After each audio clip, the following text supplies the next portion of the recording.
함께하는 말씀 새생명교회 거루승 목사입니다. 그때에 여호와께서 발람의 눈을 밝히시매 여호와의 사자가 손에 칼을 빼들고 길에 선 것을 그가 보고 머리를 숙이고 엎드리며 여호와의 사자가 그에게 이르되 너는 어찌하여 내 나귀를 이같이 3번 때렸느냐?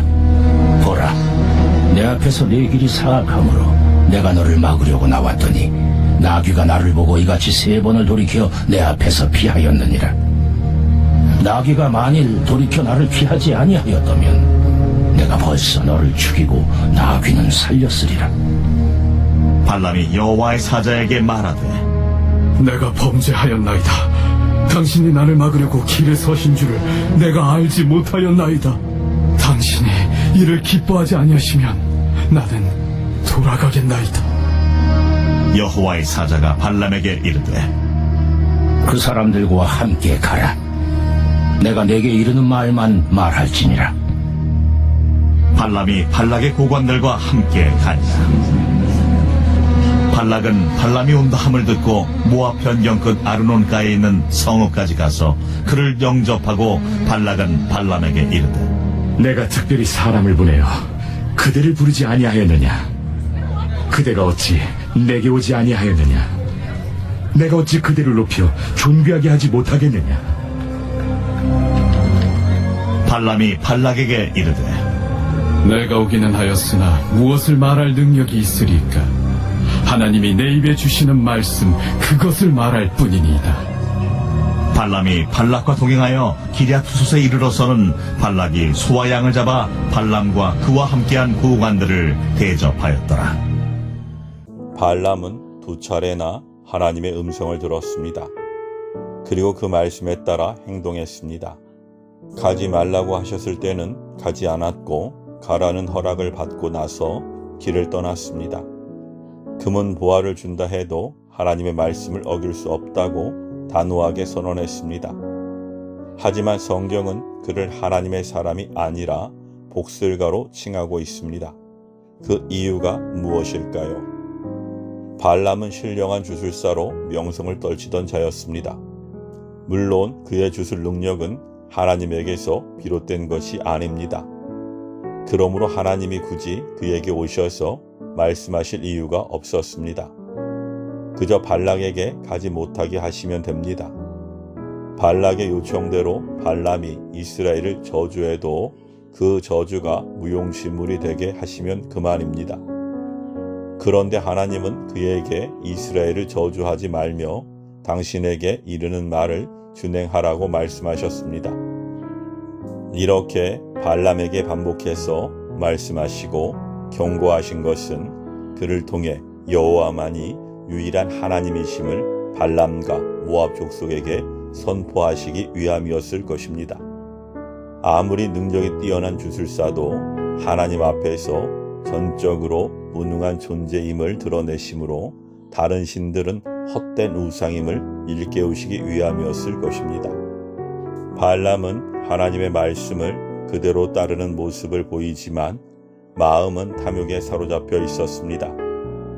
그래서 하나님은 사자를 보내셔서 당신의 말씀만을 전하도록 재차 경고하셨습니다.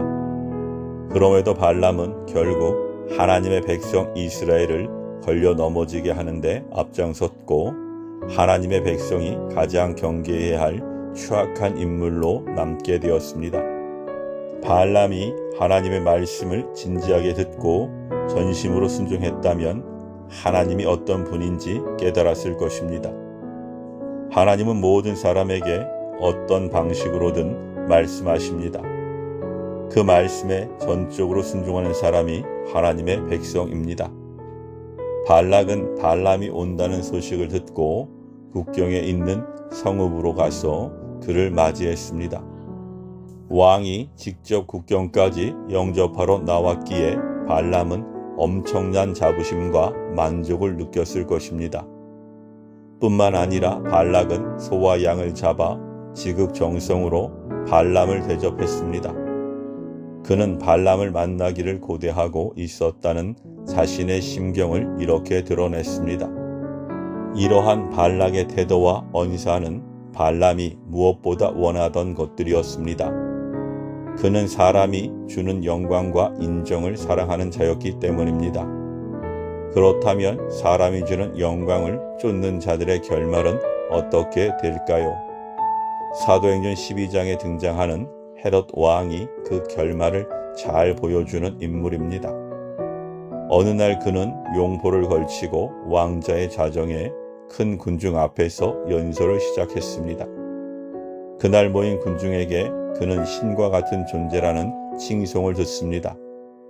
인간에 불과한 그가 하나님과 비견되어 높임을 받은 것입니다. 마땅히 하나님이 받으셔야 할 영광을 가로챈 그는 결국 벌레에 먹혀 죽고 말았습니다. 세상에서 사람들에게 높임받고 추앙받는 것은 누구에게나 즐거운 일입니다. 하지만 이러한 즐거움을 추구하며 사는 사람은 하나님의 사람일 수 없습니다. 예수님은 세상에서는 낮아지고 버림받으셨으나 하나님의 영광스러운 보좌 우편에 앉으셨습니다. 우리가 발람의 길을 버리고 예수님처럼 하나님의 영광을 사모할 때 하나님이 우리를 당신께 속한 자로 인정해 주실 것입니다. 하나님의 사람은 하나님의 말씀에 전적으로 순종하는 사람입니다. 우리는 어떤 섬김이나 사역보다 하나님의 말씀을 청종하고 그분 뜻에 순종하는 것이 중요함을 알아야 합니다.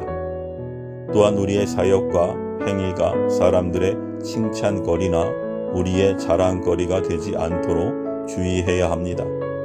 하나님께 순종하며 그분의 영광을 사모하는 자가 바로 하나님의 사람입니다. 아멘.